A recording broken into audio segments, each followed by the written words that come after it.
Yeah, hello everyone. Nervin Reacts here, and today we're going to be reacting to episode 3 of Henry Ford from Extra History / Credits. Sorry, I'm having a bit of a snack here. Kinda hungry.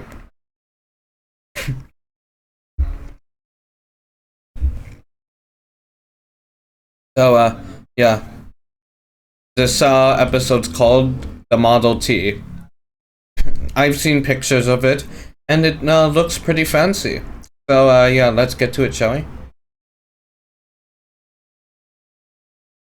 California, April 18th, 1906. No one in California wants a Ford car. Or any car, really. Wait, what? Why?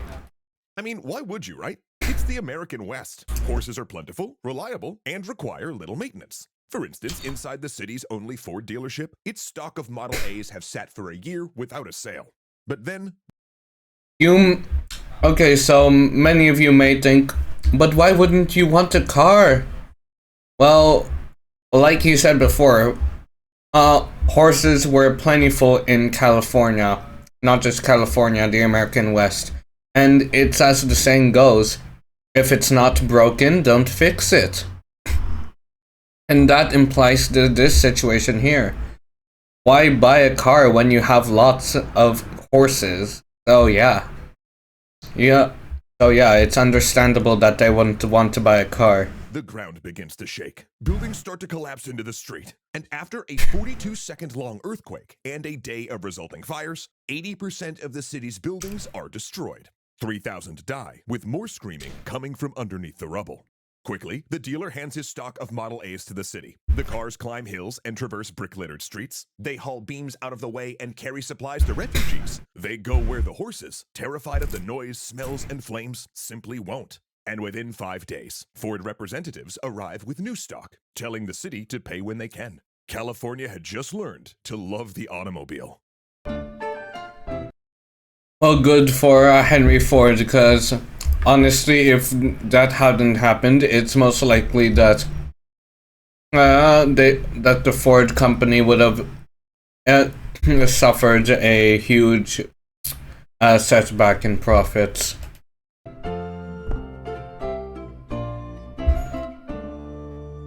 Thanks so much to Imprint for helping me to learn cool new stuff really fast. The Model A was a revelation to people who previously didn't have cars, but it wasn't exactly a good car. In fact, Ford's rapid cycling through the alphabet models was... Of course not. The first invention's always gonna have some flaws.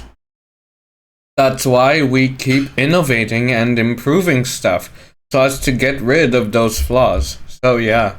Was partially because he kept fixing or upgrading designs. And through that time, he searched for his ideal car, one that would be affordable for the modestly successful farmer and bring freedom to rural America. And that was the Model T. The Model T was a highly engineered and innovative vehicle. While most cars trended heavy, the T was light, only 1,200 pounds. And unlike previous cars where the engine came in pieces, its engine block was made out of a single piece of metal. Originally, cars had placed the steering wheel on the right-hand side, a legacy of the railroad since that's where the conductor sat, but in the Model T, Ford moved it to the left, which he considered safer. The rest...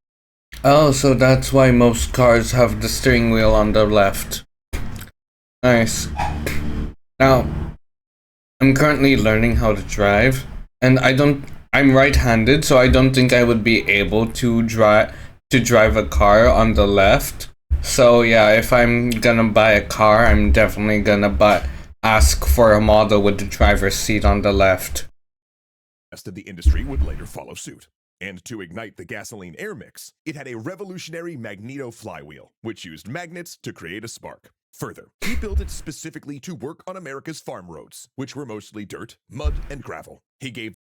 Yeah, the problem with some of the first early cars is that they couldn't do well off-road, especially dirt roads and stuff like that. They can only go on paved roads. So the Model T was a huge advancement in car technology, since it was able to do well off-road, you know? the chassis high clearance and set the wheelbase the same as a carriage, so it could drive in the wheel ruts where the ground was firmer.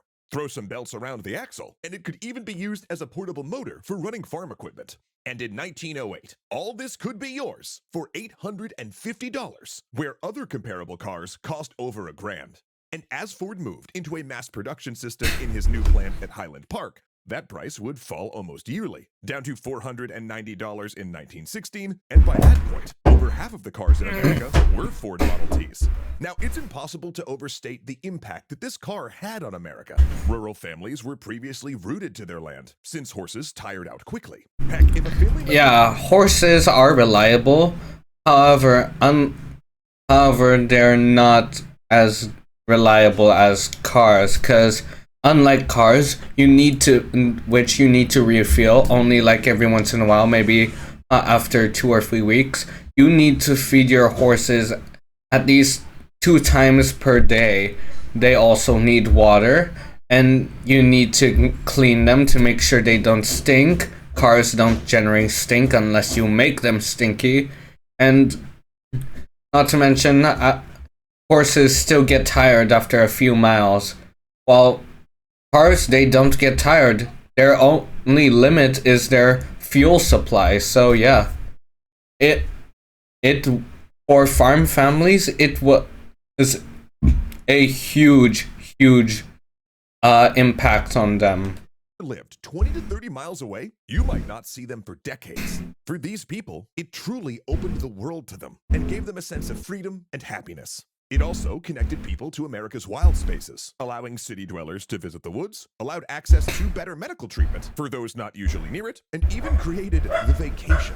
The Model T also spawned a sexual revolution. Previously, dates happened within sight of family, or at least in the same town. But pick up a date in a car, and you and your sweetheart could get away from prying eyes in what was essentially a private room. This feature was so infamous, in fact, that writer John Steinbeck joked that half a generation was actually conceived in Model Ts. For all of those reasons, Ford was bombarded with letters of thanks from farmers, some even calling him a liberator. It lifted us out of the mud, one woman wrote, and gave us joy.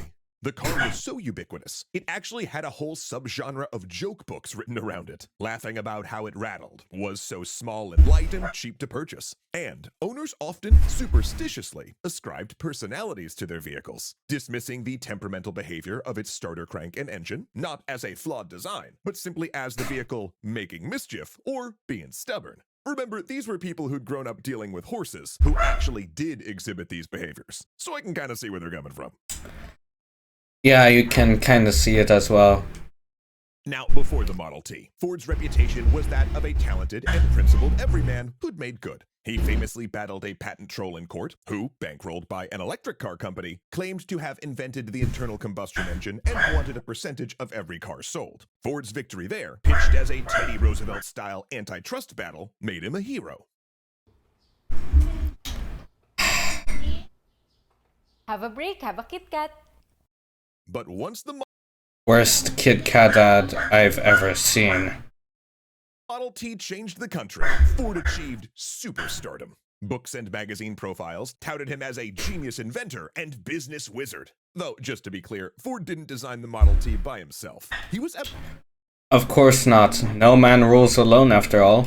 absolutely key, that's for sure. An ideas man who headed up the project, but he did it with a team of engineers, many of them first or second generation European immigrants. Likewise, he didn't run his company alone. Ford Motor Company would likely have never even produced a single car if it hadn't been for James Couzens, a shrewd and steely executive who was one of the few people who could stand up to Ford. Had it not been for Couzens forcing the Model A to market, Ford probably would have destroyed the company by refusing to release a product until it was perfected. It also wasn't Ford who originally championed the assembly line, but rather engineer, executive, and Danish immigrant Charles Sorensen. In 1910, he held a demonstration where he towed a Model T chassis on a rope through the factory as workers stood along the line, adding parts as it passed. And 3 years of research and development later, they tried the new system with the flywheel magneto and realized it could triple production. They then expanded the program to engines, wheels, fenders, and soon, the Ford plant at Highland Park was the first ever mass production line. Wow, this is really surprising. I don't really have any words. Parts went by workers on conveyor belts or hooks, and each man did a single task with his tools and supplies right by his side. They might put on a bolt but not tighten it, or tighten a bolt that someone else had placed. This cut the time it took to produce a Model T from over 12 hours per car down to 93 minutes. Wow, that is a huge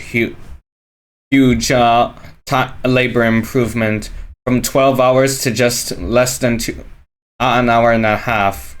That is a major improvement. But workers hated it. They stood in place for hours doing mind-numbing, dehumanizing work. Plus, the noise was deafening. Employee retention crashed, and the turnover rate soared to 380%. 8 out of every 9 new hires quit within days. But Cousins had a solution, and he'd won Ford over to it. They'd raised the minimum wage at Ford from $2.34 a day to $5 a day and set the work. You may think that's not a lot, but back then, that was a huge price. You cannot compare the value of currency from back then to the value of currency now, because that back then $5 could probably be worth $10 or more today. So yeah. Work week at 40 hours. To maximize the good press, he talked about it not as a simple raise, but a profit-sharing plan. And people went nuts. Within days, 100,000 people were outside in freezing temperatures, demanding jobs. At times, the mob got so rowdy, it would try to storm the gate, and Ford security would turn the fire hoses on them. Also, those workers might not be who you're picturing either. Ford's labor force was heavily comprised of recent immigrants from Eastern. Yeah, America at this time was full of immigrants, mostly because of the social, the way society was in Europe, which was heavily tied down from working class, middle class, and the bourgeoisie. Many people from the working class and middle class wanted to graduate and have a chance at decent living, and so they went towards the land of democracy. And sure, France at this time was also a democracy, but it was still, under the society of, that. Europeans and Scandinavians to Japanese and Arab Muslims. Around 30% of Ford's employees were black, and while they did tend to get the more dangerous jobs, the Ford Motor Company was unusual for the time in that it had black managers who possessed the authority to hire. Wow, this is really surprising. Black workers with authority, that's not something you see every day back in that time. So it's really surprising to me. Hire and fire white subordinates. But with all of that said, that $5 wage came with some significant strings attached. Immigrating employees were required to attend language and civics classes, and upon graduating, they took part in an odd ritual called the Ford Melting Pot. Graduating workers would come to a gathering in their traditional national costumes, march into a giant prop cauldron, and then come out the other side dressed in suits, waving American flags. See, if you were gonna work at Ford's plant, you were gonna live by Ford's rules, even off duty. Henry Ford despised drinking and smoking, and he hated seeing his workers take part in it. I disagree with the first one with drinking, because I do like a good mocktail and cocktail. But I can agree with the smoking. It's honestly evil. Similarly, he wanted all of his employees to follow the laws of propriety, only cohabitating once married and not renting rooms to boarders or tenants. So a group of Ford inspectors fanned out through Detroit, spying on his workers at home. They would peer into your windows or show up unannounced for inspections that could not be declined. If they found evidence of alcohol, if they discovered a boarder, an unmarried non-relative, or even if your house was not clean to Henry Ford's satisfaction, the inspectors would give you a warning and knock your pay back to $2.34. And if these infractions were not solved by the next time they visited, you were fired. There were always... Okay, in last episode they mentioned Henry Ford going into the dark side of his, persona, and I can now really see it. He went from, founder and CEO to full-on dictator, as if his company was a autocratic nation and he's the dictator.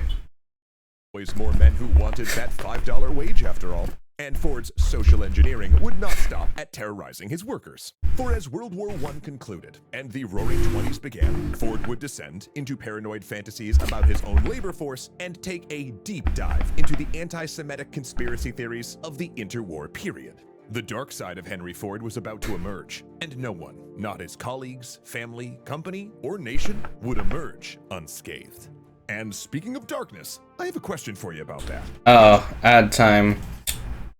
Yep, so, yeah, this was a really great episode. I liked how many of the facts were very surprising, especially the one where they had black managers that could actually fire white workers and employees. That's honestly very rare in that time.